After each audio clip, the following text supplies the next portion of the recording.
Apa tanda orang berilmu, bersopan santun? Ianya tahu. Apa tanda orang terpuji, pantang baginya berlaku keji? Apa tanda orang beriman, sopan santun jadi pegangan? Apa tanda Melayu yang bijak, imannya kukuh, adatnya tegak? Assalamualaikum warahmatullahi wabarakatuh dan salam Malaysia Madani. Nama saya Sakinah binti Muhammad Jafri, pelajar SMK Mak Kilau, Kuantan, Pahang dengan kod sekolah CEA 4092. Di sekolah, saya memegang jawatan sebagai Naib Pengerusi Pengawas Pusat Sumber Sekolah. Oleh kerana tugasan saya banyak melibatkan perpustakaan, jadi saya sering dikelilingi oleh buku-buku. Namun, dalam ribuan buku yang terdapat di perpustakaan, satu buku yang benar-benar menarik minat saya ialah Noktah Yang Memujuk. Buku ini ditulis oleh Eden Ramli dan diterbitkan oleh Nasihat Holding Sendirian Berhad pada tahun 2022 dengan 207 halaman bercetak. Buku ini berbeza daripada buku-buku lain kerana ia tidak mempunyai jalan cerita seperti novel biasa. Sebaliknya, ia dipenuhi dengan kata-kata motivasi dan nasihat yang bermanfaat bagi sesiapa yang membacanya. Setelah membaca buku ini, saya mendapati bahawa penulis ingin menyampaikan beberapa perkara penting. Antaranya, kita haruslah melangkah ke hadapan menuju kejayaan walaupun masih dibayangi kenangan masa silam yang sukar dilupakan.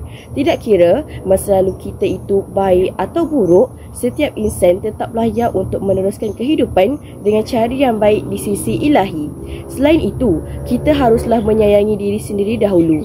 Dengan menyayangi diri, kita akan lebih yakin, bersemangat dan bahagia untuk meneruskan hidup serta mencapai kejayaan. Kebahagiaan sebenar tidak terletak pada tangan orang lain tetapi ianya di dalam genggaman kita sendiri.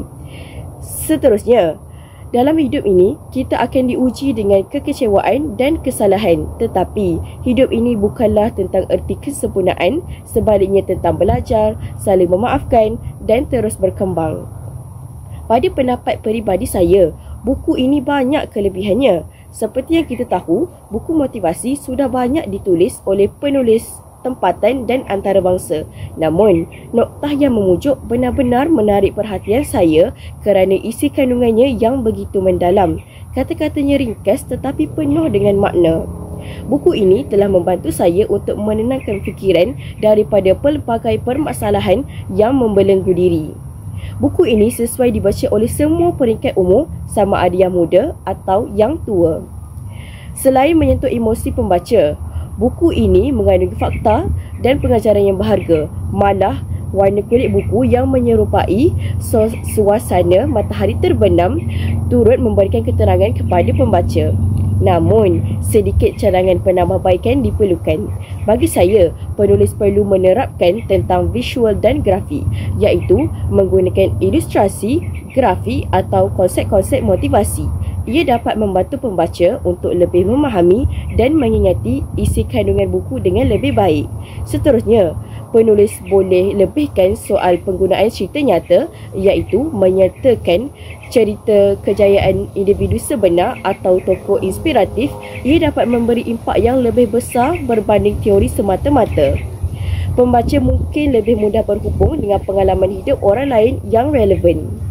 Sebelum saya mengundur diri, marilah kita sama-sama berdamai dengan apa yang tidak dapat diubah, mengikhlaskan apa yang telah terjadi dan meneruskan hidup dengan versi terbaik diri kita. Saya juga ingin mengucapkan ribuan terima kasih kepada semua yang terlibat dalam membantu saya dari penyediaan skrip hingga rakaman video ini selesai. Kepada penulis buku Noktah Yang Memujuk, setinggi-tinggi penghargaan saya berikan atas penghasilan buku yang sangat hebat dan bermanfaat ini. Semoga lebih ramai pembaca yang mendapat ketenangan melalui karya ini. Dengan itu, saya akhiri dengan wabillahi taufiq wal hidayah. Wassalamualaikum warahmatullahi wabarakatuh.